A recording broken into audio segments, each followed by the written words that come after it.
প্রবাসীদের মধ্য থেকে 257 জনকে নাগরিকত্ব দিয়েছে ওমান। দেশটির সুলতান হাইথাম বিন তারিক এক রয়্যাল ডিক্রির মাধ্যমে তাদের নাগরিকত্বের অনুমোদন দেন।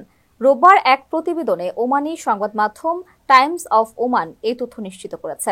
এর আগে গত বছরে কয়েক ধাপে অন্তত 500 প্রবাসীকে ওমানের নাগরিকত্ব দিয়ে রাজকীয় ডিক্রি জারি করা হয়। প্রবিধানের কাগজে চলতি মাসের 5 তারিখের সময়কাল উল্লেখ করা হয়েছে, অর্থাৎ এই তারিখ থেকে তালিকায় থাকা সকল প্রবাসী ওমানের নাগরিক হিসেবে সকল মর্যাদা ভোগ করতে পারবেন। অবশ্য ওমানের জাতীয়তা আইনের শর্ত পূরণ সাপেক্ষে এই প্রবাসীদের নাগরিকত্ব দেওয়া হলেও দেশটির সরকার চাইলে যে কোনো মুহূর্তে তা বাতিল করতে পারবে।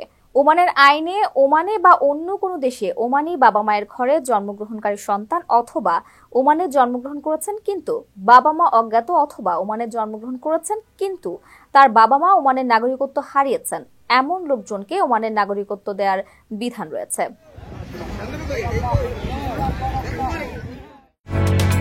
ওমানের সেরা রেট দিচ্ছে বাংলাদেশি প্রতিষ্ঠান গালফ এক্সচেঞ্জ। প্রিয়জনকে টাকা পাঠাতে আজই আসুন আমাদের যে কোনো ব্রাঞ্চে অথবা কল করুন স্ক্রিনে দেয়া নাম্বারে। গালফ এক্সচেঞ্জ, বাংলাদেশিদের প্রিয় এক্সচেঞ্জ।